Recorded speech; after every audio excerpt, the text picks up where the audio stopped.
Top quality और consistent performance के लिए सिर्फ सिल्वर पंप्स। टॉप क्वालिटी और कंसिस्टेंट परफॉर्मेंस के लिए सिर्फ सिल्वर पंप्स, नाम याद रखना।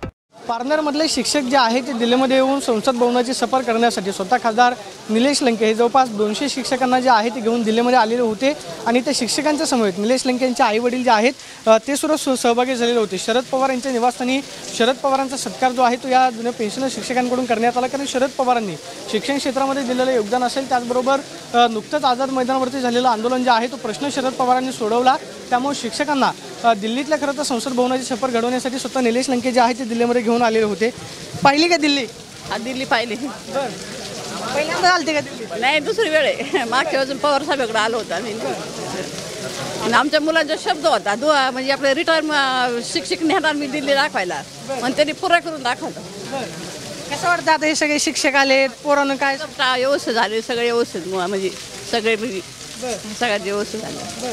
काय म्हटलं मग पोराला तुम्ही आणल्यावरती? काय म्हणलं, त्याची इच्छा पुरी झाली, आमची पण पुरी झाली। आता ही संसद भवनात गेले हा, जाऊन आलं काल पाहू। आतापर्यंत टीव्हीवरच बघितलं? हा, टीव्हीवर पाहिलं होतं, फार छान वाटलं ना। बाबा कसं वाटलं ह्या सगळ्या शिक्षकांना घेऊन? तुमचे खासदार जे आहेत ते दिल्लीमध्ये आलेले होते, सगळे शिक्षक सोबत आहेत, काय भावना आहेत मनामध्ये? कारण शिक्षकांचा जो प्रश्न आहे तो तिथं काहीतरी साहेबांच्यापर्यंत मांडावा आणि शिक्षकांची जी इच्छा होती तर शिक्षक आमचा गाळाताळातला असतो, खेड्यापाड्याचा, ग्रामीण भागातला असतो, त्याला दिल्लीच माहीत नसते काहींना, तर त्यांना दिल्ली कमीत कमी माहिती व्हावी।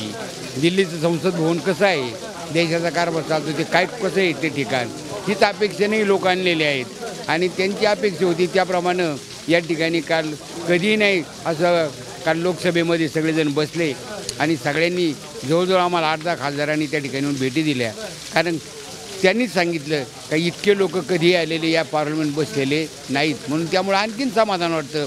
फक्त आता लोक व्यवस्थित परत जाणं आणि अधिक प्रगती हो हीच अपेक्षा करून पवारसाहेबांच्या आशीर्वादाखाली चाललेला जो मार्ग आहे अतिशय उत्तम आहे आणि त्यांच्यामध्ये आपण जर सामील झालो तर निश्चितपणे ते या होळीचे दिवस येणार नाहीत हीच अपेक्षा करून थांबतो। वाटलं होतं का लेख दिल्लीला नाही, वाटत नव्हतं ना कधी, कारण मुलाचे पाळण्यात सांगता येत नाही ना, अगोदरच नाही सांगता येत, पण पुढच्या काही कामामुळं, कारण त्याच्या घरामध्ये कुठल्याच प्रकारचं रमत नव्हता, कारण त्याचं नियमितपणे समाजसेवा ह्याचं वृत्त होतं। आजही जर तुम्ही पाहिलं तर आज त्याचं महिन्यात कुठला तरी कार्यक्रम, आता 27 तारखेला गड किल्ला संवर्धन म्हणजे किल्ल्यावर जाणं, छत्रपती शिवरायांच्या किल्ल्याची डागडुजी करणं, त्या ठिकाणची स्वच्छता करणं, हा दर महिन्याच्या रविवारी येणारा कार्यक्रम असतो त्यांचा आणि पूर्ण महाराष्ट्रामध्ये जेवढे किल्ले आहेत ते किल्ल्याचं सगळ्याचं संवर्धन करणे हे त्यांनी हाती घेतलेलं काम आहे आणि समाजाची कामं नियमितपणे सोडवली जातात, संतांचे कामं सोडवले जातात। जे संत आज जे टाळकरी होते यांना साहित्य देणं, प्रोत्साहन देणं म्हणजे भक्तांना हा अशा पद्धतीने त्यांचं सतत समाजसेवेचं काम चालू असतं, त्यामुळं काही शंका वाटत नाही म्हणजे पाहतोय की त्यांची खूप बोलकी प्रतिक्रिया आहे। वाटत नव्हतं की ते खासदार म्हणून येतील, मात्र त्यांच्या समाजसेवेमुळं खासदार होण्याची संधी त्यांना मिळाली आणि शिक्षकांचं स्वप्न होतं की एकदा तरी दिल्ली पाहावी, त्या उद्देशानं या सगळ्या शिक्षकांना घेऊन खासदार निलेश लंके जे आहेत दिल्लीमध्ये संसद भवनामध्ये पोहोचलेले पाहायला मिळतात। कॅमेरा पर्सन राकेश कुमार स्वामी, प्रदीप कापसे, TV9 मराठी, नवी दिल्ली।